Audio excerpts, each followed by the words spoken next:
Hi, this is Maurice Odhiambo, the African teacher, right here in Nairobi, Kenya. Now, Thomas Sankara, without a shade of doubt, remains one of Africa's most iconic and ideological revolutionaries.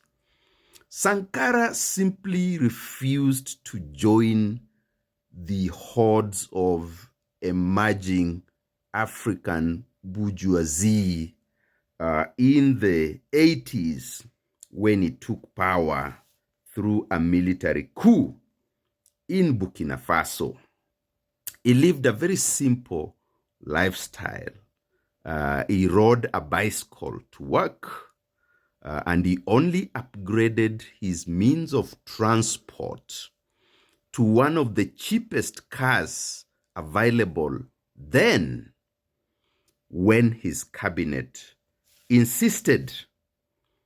He lived in a small brick house, and he insisted on wearing clothes that were made in Burkina Faso using local materials.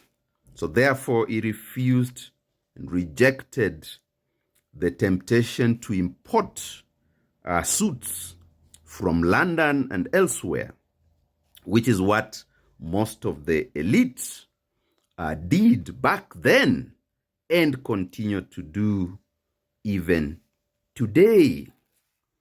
And it is this refusal to adopt a flashy lifestyle that was his most significant revolutionary statement. But he also invested massively in the people, the African people, Burkinabés themselves. And this is one of the things that differentiates Sankara from a lot of other leaders. He put the country's resources into education, into health, into mass vaccination. He did things for the people. The upright man believed in the people. He did not believe in stealing from the people. He believed in the people. Sankara was a feminist, an actual real feminist, not the feminism of today that is driven by the ideology of capital. He was a true feminist. He believed in uplifting women in Burkina Faso. Now, the thing that probably mostly contributed to his assassination was his call for collective debt cancellation.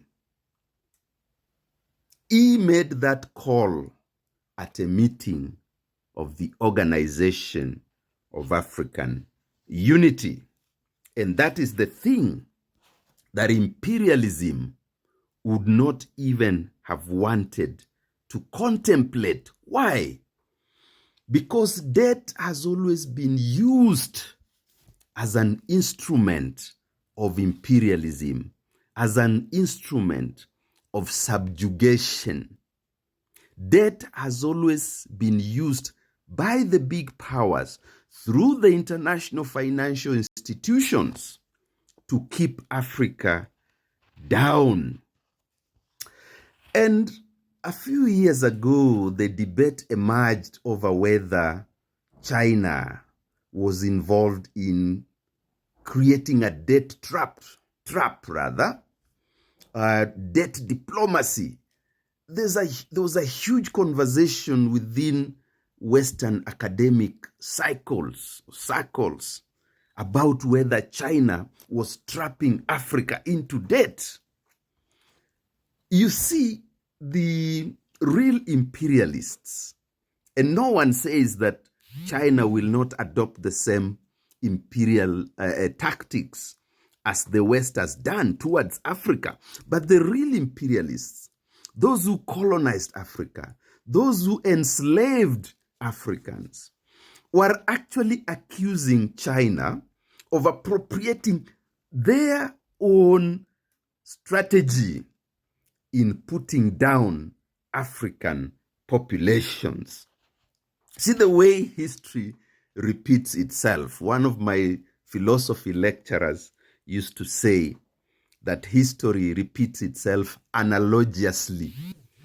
So it's very interesting because the same tactic that the real imperialists, the big powers, have used to keep Africa down and to keep Africans poor, they turned it around to criticize China for doing the same.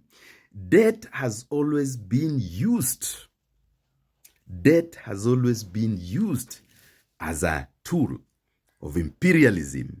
And from whoever you are taking debts from, just know that debt is a tool of imperialism. Perhaps the problem is that our African bourgeoisie, the African so-called leaders, are so entrenched in the global capital system that they cannot see debt as a problem.